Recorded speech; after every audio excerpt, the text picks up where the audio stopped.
C'est une journée qui a changé le monde. Le 11 septembre 2001, des terroristes détournent 4 avions de ligne.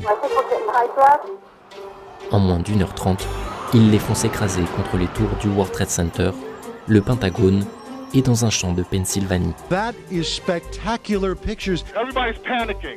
Ces attentats sont les plus meurtriers que le monde ait connus. Nous allons raconter cette journée historique. Comment 19 terroristes ont mené ces attaques au cœur de la première puissance mondiale. Ce mardi 11 septembre 2001, tôt le matin, 10 d'entre eux rejoignent l'aéroport de Boston. 5 sont passagers du vol 11. Ils décollent juste avant 8 heures.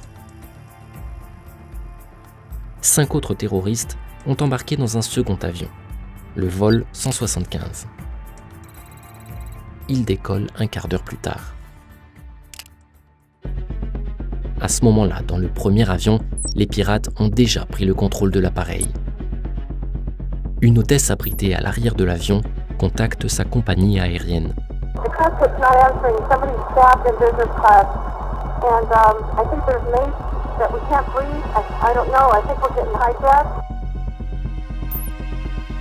L'avion pivote alors vers le sud.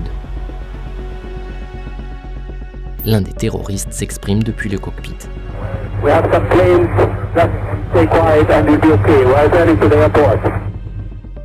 En parallèle, une demi-heure après son décollage, le deuxième avion est détourné à son tour.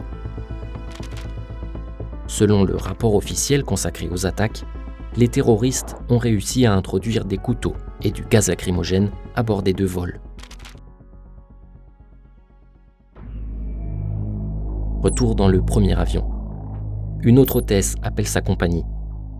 Son interlocuteur lui demande de décrire ce qu'elle voit à travers le hublot. Nous volons très très bas. Nous volons bien trop bas. Oh mon Dieu, nous volons beaucoup trop bas. La conversation s'interrompt. Au même moment, 2 Français tournent un documentaire consacré aux pompiers new-yorkais. Quand soudain,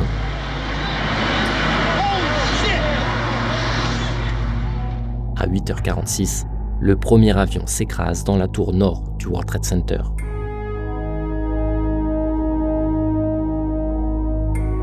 Dix minutes plus tard, le président américain George W. Bush, en visite dans une école en Floride, est discrètement prévenu du crash. 8h58. Le deuxième avion fait brusquement demi-tour, en direction de New York. À l'intérieur, un passager parvient à téléphoner à son père. Ils ont dit qu'ils avaient une bombe. Des passagers vomissent et sont malades. L'avion fait des mouvements saccadés. Je crois qu'on est en train de chuter. Moins de 20 minutes après le premier crash, et alors que de nombreuses caméras suivent désormais la situation en direct, l'avion frappe la seconde des tours jumelles. Les Twin Sisters sont le symbole de la toute-puissance financière et commerciale de l'Amérique. L'immense nuage de fumée qui s'échappe des 2 tours est visible depuis l'espace. À New York, c'est la panique.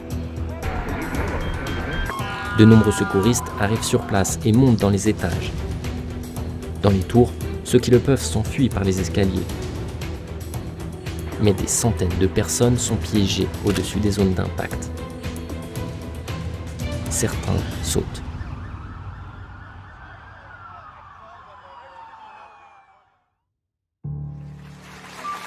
Le président Bush prend la parole. Ladies and gentlemen, this is a difficult moment for America. Terrorism against our nation will not stand. And now if you join me in a moment of silence.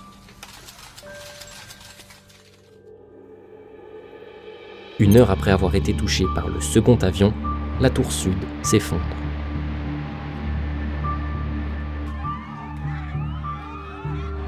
Une demi-heure plus tard, la tour nord tombe elle aussi.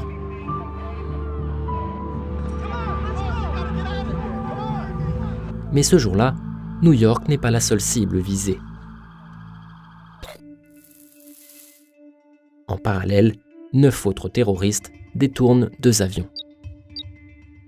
D'abord, le vol 77, parti de Washington. Une demi-heure après son décollage, les pirates lui font faire demi-tour.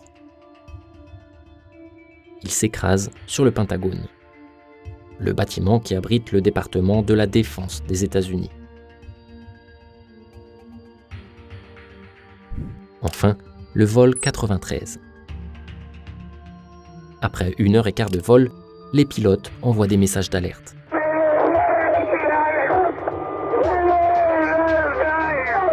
Mais les terroristes parviennent à prendre le contrôle de l'avion.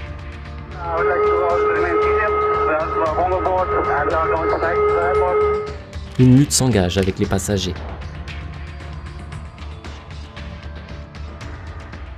Les terroristes font alors s'écraser l'avion dans un champ en Pennsylvanie.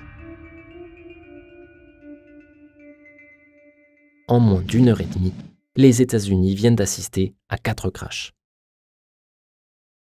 George W. Bush prend la parole à nouveau. Freedom itself was attacked this morning by a faceless coward. And freedom will be defended. U.S. officials are saying that they now have new and specific information. Dans l'après-midi, un nom commence à être évoqué dans les médias. Good indications that people with links to Osama bin Laden may have been responsible for these attacks.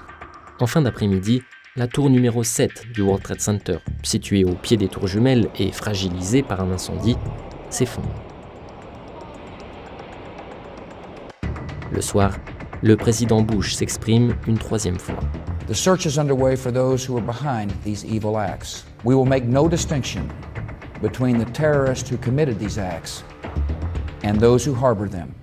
Good night, and God bless America.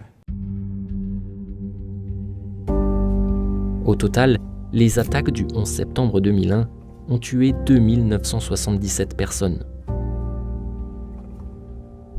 Et le bilan aurait pu être pire. Les crashs étant survenus assez tôt, un jour de rentrée des classes et d'élections municipales à New York, les tours étaient moins remplies que d'habitude. D'après un rapport technique sur l'effondrement des tours, cela aurait évité la mort de 14 000 personnes. Mais de nombreux Américains ont souffert de séquelles à plus long terme, notamment de cancer, après avoir respiré des poussières toxiques.